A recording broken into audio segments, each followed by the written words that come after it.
Welcome to Uncommon Sense, where ordinary financial wisdom just doesn't cut it.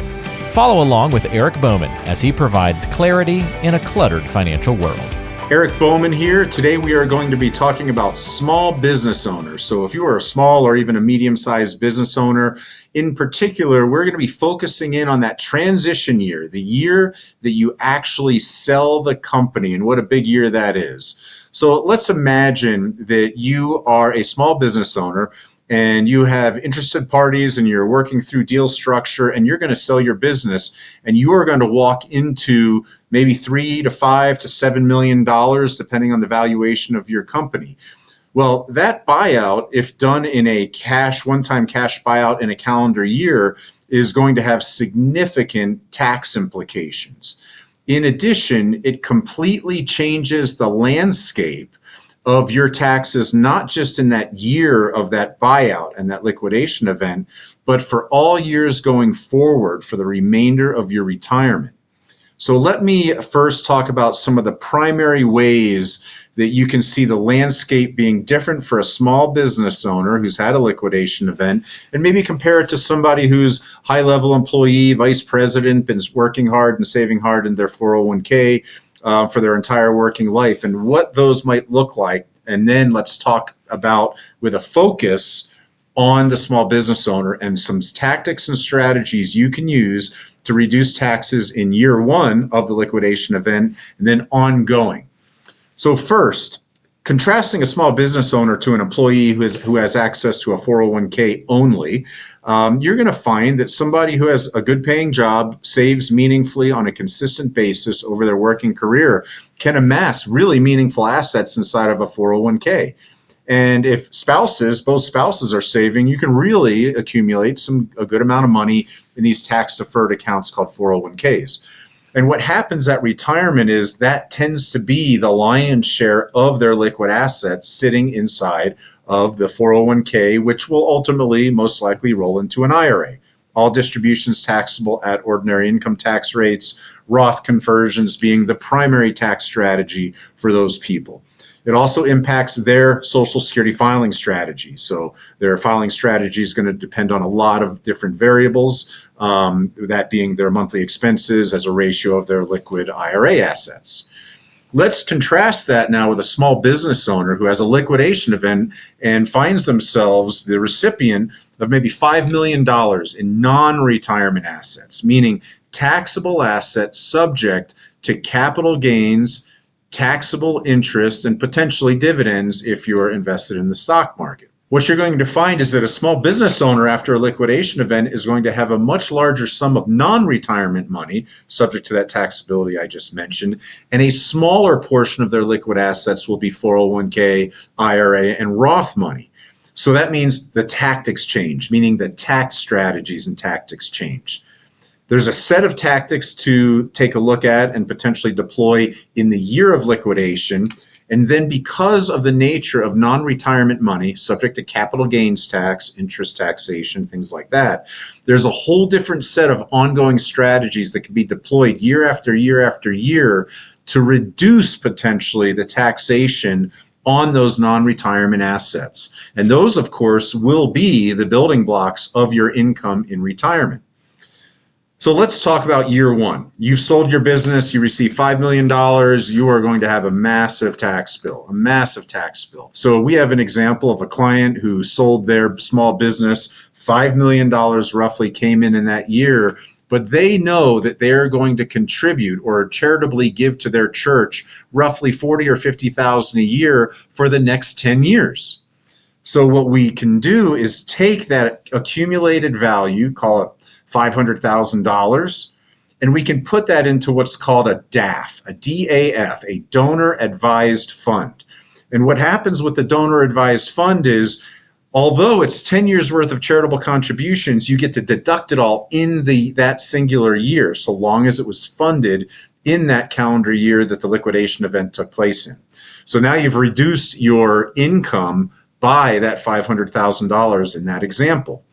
In addition, when you fund a charitable or a DAF, a donor advised fund, you can fund it with appreciated assets like stocks, mutual funds, or ETFs. So you could, instead of liquidating it, incurring a capital gain, having a tax to pay on the capital gain, and then moving the cash over, you can move the holdings over, avoid the capital gains, certainly get the same write-off on the valuation of those holdings. And then once it's inside of the DAF, you can sell those holdings. No capital gains apply once they're inside of that donor advised fund. And then the better part, should be a question brewing in your mind right now, is you can now dispense those assets at your leisure over your lifetime out to qualified charitable organizations, churches being, one of those targets for sure. You don't have to give it to them all in one year. You, as the donor who is providing advice on when the money goes out, have control over the dispensation of funds over time. And you're not locked into any particular 501c3. As long as it's a certified 501c3 per the U.S. government and the IRS, it's okay. So that's a way to really put a big chunk of money away. Then some other things, once again, would be in the event you did have any non-retirement money in a brokerage account, for example, in that same year, you could evaluate that account for any tax loss harvesting strategies. Meaning, are there any holdings in your brokerage account that have meaningful enough losses that you could sell those losses and then utilize those losses, number one, against any capital gains tax in that year, and you can use up to 3,000 of those losses to offset your ordinary income in that year. So that's year one, some powerful tools there. In subsequent years, so now we're in year 2, 3, 4, 10, we are living off of our non-qualified assets. Perhaps they're invested in the stock and bond market, and you have gains and losses in there. What you want to do is be extremely proactive about seeking out loss harvesting opportunities. That would be looking at the portfolio for those holdings that have losses that you can sell without destroying rate of return of your account, of course, but that you could sell at a loss. You capture that loss by avoiding the wash sale rule, which says you can't buy a similar holding for 30 days after you actually incur that loss. But you can take that loss, put it in your back pocket. That's called the Schedule D of your tax form. And then you can carry that over and use it against future gains until you've exhausted the loss. $1 of loss used against $1 of gain prevents you from paying taxes on that $1 of gain. Once you've used that $1 of loss, it can't be used again. It disappears from your Schedule D as a carry forward. But now we get into the real meat and potatoes. That sounds great, but many people own index funds like the S&P 500 index ETF or others. And pretty much that's, over the last 10 years, it kind of goes straight up. So you're going to really be hard pressed to find any losses. That's where a strategy called direct indexing comes in. Direct indexing is a very powerful strategy that, when monitored and executed appropriately, can generate losses year over year over year on purpose, and yet at the same time earn roughly what we call benchmark returns with a tracking error. So what do we mean by that? Let's imagine we have the S&P 500 as our index of choice, and we want to have a piece of our brokerage account invested in U.S. large cap stocks, so we want to own the S&P 500. Direct indexing says, well, let's not own an ETF. For this portion of our assets that we're trying to create tax loss harvesting opportunities, let's own a portion of the S&P 500, maybe 350 individual companies of the S&P 500. So now you own 350 out of 500 companies, and then we have 150 companies that we don't own sitting in a little bucket over here. As the year progresses with, spreadsheet jockeys paying attention to these assets, algorithms looking for various thresholds, what we can do is perform similar to the S&P 500 with that 350 with a tracking error that can range between 1% and 4%, depending on how many shares you actually own.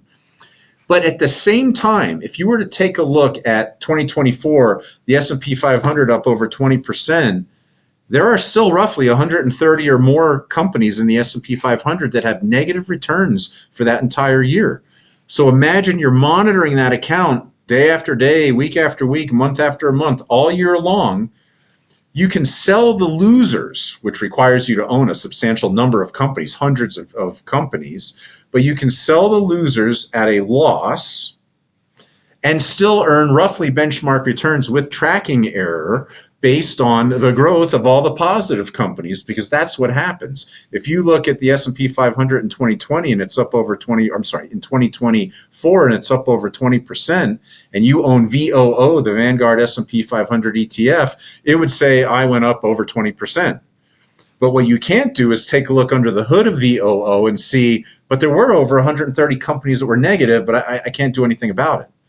But if you own all the individual companies in the right proportion, you can track with benchmark returns with tracking error, and you can sell off losers and still achieve targeting some benchmark return within a range of tracking error metrics. Very powerful. It can then year over year, we can continue to do that. As a matter of fact, a down year in the market just offers a lot of tax loss harvesting opportunity for this strategy. So every market type has opportunity to include a down market. Even in an up market, in the last couple of years, every year you look at, there's always going to be some companies with losses in really every major index, S&P 500 included in that. And you can take advantage of this knowledge, and with appropriate oversight, expertise, algorithms, and then tactical execution, you can capture losses in a meaningful way to reduce all of the future taxes or some of the future taxes when you sell at a gain to satisfy your retirement lifestyle in the future. Another difference might be in the Social Security filing strategy. So for somebody with significant non-retirement assets looking at tax loss harvesting and potentially looking at their $800,000 IRA relative to their $5 million non-qualified account, it still could make sense to do Roth conversions on a portion of the IRA. If you want to do Roth conversions and you want to do that tax efficiently, it might make sense, if you've got 5 million of assets to live on, to delay Social Security till the latest point that makes sense. So maybe the high income earner in the household delays till 70. If there's a lower income earner, do a spousal benefit, they might wait till full retirement age to take their benefit. That, of course, requires more analysis. But there's a bias towards delaying Social Security farther out if you are in this situation with a lot of non-qualified assets, because you can control your tax brackets better. You can do Roth conversions potentially more efficiently if your Social Security is not turned on. So you want to take advantage of those years prior to the time when you really have to turn it on, let's say age 70 at the latest, and take advantage of the fact that you have reduced your other taxable income so you can leverage the tax brackets with Roth conversions and with some minor capital gains. You put all those together into one synchronized retirement plan. Now you're talking about real tax efficiency. We've moved from 800,000 IRA with a $5 million 1-year liquidation experience. Now down the road a couple years, we have maybe half of our money is in a Roth, half of it's in the IRA, and the $5 million that we had has grown, but we're able to sell at gains and reduce the taxation on those gains via the losses that we harvested in the direct indexing strategy. That's what it might look like. That pattern doesn't fit perfectly for everybody. However, it's certainly a set of concepts, strategies, and tactics that you should be considering if you fit into that category. So the next step, if you're a business owner and these concepts interest you, would be to call my firm, get hold of me. Let's have an introductory phone call, a couple of minutes long. Let's understand your situation and talk through what engaging might look like to develop strategies and tactics to help you reduce your taxes, because you worked hard to create that business, you worked hard to sell that business and create that enterprise value. You should be able to put strategies in place to maximize the positive impact of that sale on your family and your legacy and the next generation.